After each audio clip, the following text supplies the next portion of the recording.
একদমই ভিন্নভাবে সসটা বানিয়ে নিলাম। আর এইভাবে করে বানিয়ে সারা বছর রেখে খেতে পারবেন, নষ্ট হবে না। শুধু নর্মাল ফ্রিজে রাখবেন। চলুন তাহলে দেখা যাক। সস তো আমরা কম বেশি সবাই এখন বানাতে পারি, তাই না? কিন্তু এই সসটা বানিয়ে এইভাবে করে রেখে দিবেন কাচের জারে। সারা বছর তো ভালো থাকবেই, সাথে খেতে কিন্তু অসম্ভব টেস্ট হবে, একদমই ভিন্ন রকম। চলুন তাহলে দেখা যাক। সুপ্রিয় দর্শক, আসসালামু আলাইকুম, সবাইকে ওয়েলকাম। 2 কেজি টমেটো নিয়েছি। টমেটোগুলো ভালো করে ধুয়ে পানি একদম শুকিয়ে দেখেন এই যে এইভাবে করে কেটে নিয়েছি। একটা টমেটো 4 ভাগ করে কেটে মুখের যে সাদা অংশগুলো ফেলে দিয়েছি, এটা কিন্তু অবশ্যই ফেলে দিতে হবে। দিয়ে দিলাম 15-20টা কাঁচামরিচ, আর দিয়ে দিলাম 1/2 ইঞ্চি পরিমাণ আদা 3 খণ্ড, 2টা দেশি রসুন সম্পূর্ণ কোয়াগুলো, আর 1/2 ইঞ্চি করে দারচিনি দিয়েছি 4-5 খণ্ড। কিছু দিয়ে দিয়ে দিলাম 1/2 কাপ ভিনেগার, দিয়ে ঢাকনা দিয়ে ঢেকে 4-5 মিনিট রান্না করে নিয়েছি। এই পর্যায়ে চলে আসছে। এখন 15 থেকে 20টা লবঙ্গ দিয়ে দিলাম। লবঙ্গ দিয়ে ভালো করে মিশিয়ে উলট পালট করে নিলাম। এখন আর ঢাকবো না। হ্যাঁ, দেখেন পানি ছেড়ে দিয়েছে বেশ খানিকটা। টমেটোটা কিন্তু অনেকটা সিদ্ধ হয়ে আসছে। এই পর্যায়ে যখন চলে আসছে, ভালো করে নাড়াচাড়া দিয়ে গোটা গোটা করে নিতে হবে। হয়ে গেছে। এখন কিন্তু এটা ঠান্ডা করে ব্লেন্ডারে ব্লেন্ড করে নিব। দারচিনিগুলো ফেলে দিব, বাকি সব মশলাগুলো থাকবে।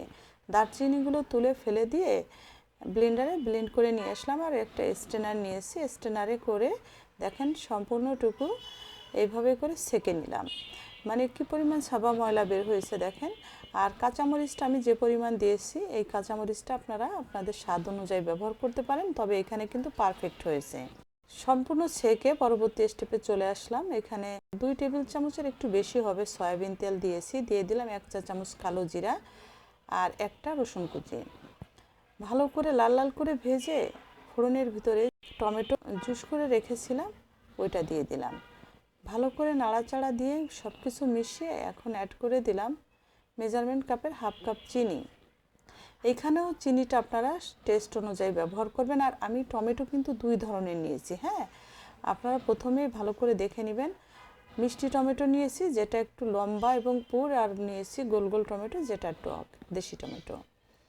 এই 2 ধরনের টমেটো নেওয়াতে টেস্টটা কিন্তু ব্যালেন্স এসেছে, যার কারণে মিষ্টিটাও আমি সেই হিসাবেই ব্যবহার করেছি। আর এখন দিয়ে দিলাম 1 চা চামচ লবণ, দিয়ে খুব ভালো করে নাড়াচাড়া দিয়ে রান্না করে নিব 4 থেকে 5 মিনিট। আর অনবরত নাড়বেন, নাহলে কিন্তু নিচে টপ করে লেগে যাবে। আর নিচে লেগে গেলে, পুড়ে গেলে কিন্তু সসটা পুরোই গন্ধ হয়ে যাবে, কোনো টেস্ট থাকবে না, স্বাদ থাকবে না। 4 থেকে 5 মিনিট পরে এই পর্যায়ে চলে আসছে, একদম ঘন হয়ে আসছে। আর এই পর্যায়ে না, এটা নামিয়ে রাখার পরে কিন্তু একদম পারফেক্ট গ্রেভিটা ঘন হয়ে যাবে।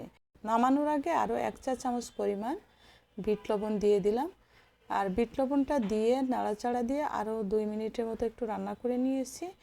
একদম পারফেক্ট টক মিষ্টি ঝাল একদম পারফেক্ট হয়েছে, স্বাদ হয়েছে অসম্ভব। আর এইভাবে করে বানিয়ে কাচের জারে করে দেখেন। আর আমি এইখানে 2টা জার দেখালাম। একটা জারে যেটা খালি খালি, এটা কিন্তু আবার গত বছরের সস। আরেকটা হচ্ছে আজকের, আরও একটা বড় জারে করে এটা ভর্তি করে রেখেছি।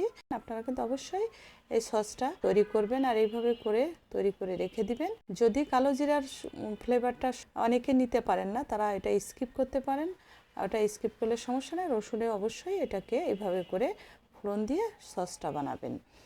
আর যার জন্য কিন্তু অবশ্যই শেয়ার করে রেখে দিবেন আপনার টাইম লাইনে। 60 টাকা খরচ করে বানিয়ে নিলাম 500 থেকে 800 টাকার উপরে সস। এভাবে করে আপনারাও তৈরি করবেন। কেমন হলো কমেন্টস করে জানাবেন। আর একটা লাইক দিতে কিন্তু ভুলবেন না। সবাই ভালো থাকবেন, সাথে থাকবেন পেজটা ফলো করে। সবাইকে অসংখ্য অসংখ্য ধন্যবাদ সাথে থেকে দেখার জন্য। আল্লাহ হাফেজ।